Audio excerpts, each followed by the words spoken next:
How much does it mean to you personally to do this? Yeah, so, me, this building, and the building next door, none of this would exist without boxing. And, I talked about it for a long time. Here we are. And, just everything in life is about timing. And right here, right now, it all feels perfect. The timing feels absolutely perfect. And now we got a lot of work to do. I talked a lot of smack about the things that I didn't like about boxing, but I also said, if you look at the UFC and not just the success of it, but the sustainability of it, I took everything that I loved about boxing and everything that I hated about boxing in how we built the UFC. So if it works for you, for the UFC, it should definitely work for boxing. Yeah.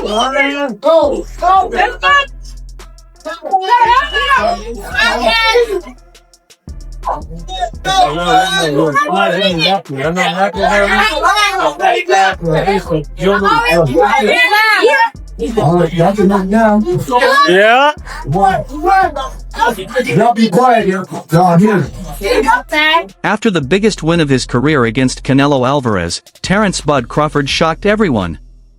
He walked away from boxing. He held a huge retirement party, shared a long tribute video, and told fans he had nothing left to prove. Crawford retired as the pound-for-pound king with a perfect 42-0 record, closing the chapter on one of the greatest runs in boxing history. While Bud was enjoying life as a legend, something big was happening behind the scenes. Dana White was quietly working on a deal that could change boxing forever. The UFC president isn't just stepping into boxing, he wants to control it. And he believes Crawford is the key to turning Zuffa boxing into an instant powerhouse. We did the Canelo Crawford fight. The UFC team did that. We're building a whole new team as far as production goes. Again, that will all be a work in progress over the next year. We'll start signing more talent. The growth from 26 to 27 will be massive. Going to implement a lot of things that I always wanted to do production-wise with boxing. And then we had a production meeting today with a lot of great ideas. And if you think about what a well-oiled machine the UFC is, it took 25 years to get there. In 1 year, we will crush this thing in the next year. Thank you. My question's for Dana. Joaquin Buckley recently said if Zuffa wants to create stars, they're going to have to use their UFC fighters in order to do so. Do you think there's any truth to that? And also, maybe could we see any UFC fighters face boxers? I think there's going to be a lot of shit talking both ways in this thing. We're going to have to use UFC fighters to create stars. I don't know, man. Could we see... What does that mean? I think what he's saying is that he wants UFC fighters to face boxers in Zuffa boxing. That I do not want. Okay. I didn't want that when I wasn't involved in boxing, and I definitely don't want it now. All right, thank you. Yeah. Dana White's interest in Crawford isn't just about star power. It's about what Bud showed the world in September. When Crawford moved up to 168 pounds and dominated Canelo Alvarez, it wasn't just a win, it was a statement. He proved he's still operating at a level above everyone else. Dana watched that performance and didn't see an aging fighter. He saw someone who looked untouched by time. To White, letting a talent like that stay retired feels like a loss for the sport. He's publicly said Crawford is still the best fighter alive, and he's made it clear he's willing to spend serious money to prove it. Earlier today, there were reports that Zuffa Boxing is in talks with Alexander Usyk. I'm curious if those are true reports. The reports are the what? You guys are talking with Alexander Usyk about We're talking to everybody that we think are the most talented people in the world or have the potential to be the most talented people in the world. Cool. And then lastly, I saw you replied to Maurizio Sullivan. I think he commented on a Boxing Social post. You replied to Maurizio Sullivan. Eddie Hearns had his things to say. All these guys are obviously speaking out about you coming into the sport. What are they not understanding about your ambitions for boxing? Well, here's the thing. They were very concerned about the Muhammad Ali Act and all these other things. None of that is going to change for them. Nothing's going to change. Muhammad Ali, we're not changing one word of that. It's going to be intact. I don't know why now fighters are going to have more options. Why is that a bad thing? Why are more options a bad thing? It's not. I expected it anyway. So, and I don't listen to fucking Oscar De La Hoya anyway. anybody that listens to him is out of their fucking minds. So I don't worry about him. This isn't just promoter talk. Dana White is already laying the foundation to make Zuffa boxing a real force. Behind the scenes, he's been building a roster strong enough to rival traditional boxing promotions. Reports suggest he's already locked in major names like Alexander Usyk and undefeated cruiserweight star Jai Opetaia.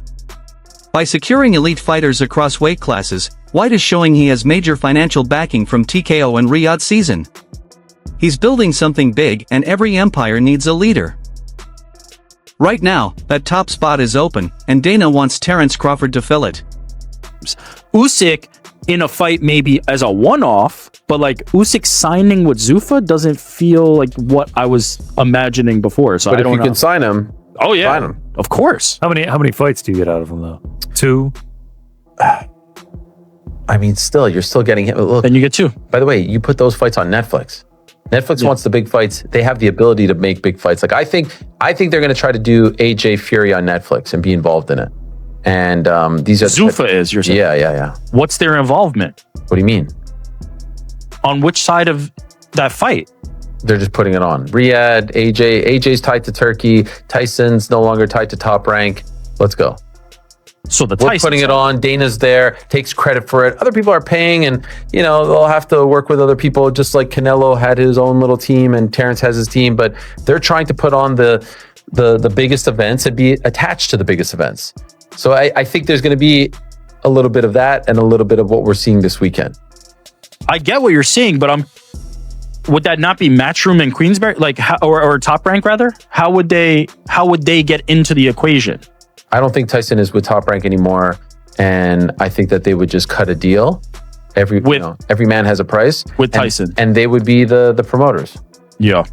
The money being discussed right now is hard to believe. Crawford reportedly earned around $50 million for the Canelo fight, but rumors online suggest Dana White is preparing an even bigger offer. Some sources claim it could reach 9 figures, potentially $100 million, just to bring Bud back. For a fighter who has already secured his future, it would take a truly historic offer to return to training. Industry talk suggests this deal, possibly expected around mid-2026, could become one of the largest guaranteed paydays in boxing history outside of Floyd Mayweather. If it happens, it wouldn't just bring Crawford back, it could reshape the sport. But we didn't really talk much about the Terence Crawford retirement. I do agree with Eddie Hearn, who says that Terence is going to come back. We don't really know the motive, but it seems like he is still young enough, still successful enough, still thriving, and making the most amount of money of his career. I don't understand why he would walk away now, especially with his relationship with TKO and Turkey. He is finally cashing in. In that retirement announcement, he said that TKO was the first promoter that he's ever had to believe in him, and he's only had 1 fight with them. I would be very, very surprised if he walks away and never fights again. I'm not saying that his announcement was not genuine, but something is going to pop up, like a Jake Paul fight. My understanding is he wanted to take that Jake Paul fight. Timing wasn't ideal. He had just fought all this, but there's going to be an opportunity for him to fight, and I think he does fight again. Does anyone disagree? No, absolutely. He will 100% be back if the offer is made and it's a compelling offer. There are no retirements in combat sports. One of two things happens. 1, you come back, or 2, nobody wants you to come back. Those are the only 2 options. That's why every time one of these guys goes, I'm retired, and then they come back a year later, it's because there was an offer on the table that somebody was willing to make them that they're still relevant for. Terence Crawford is an undefeated all-time great that there's still mileage that somebody could get out of him even 3 to 5 years from now down the line. Like we hear about Andre Ward coming out of retirement every so often. It will happen if the right offer is made.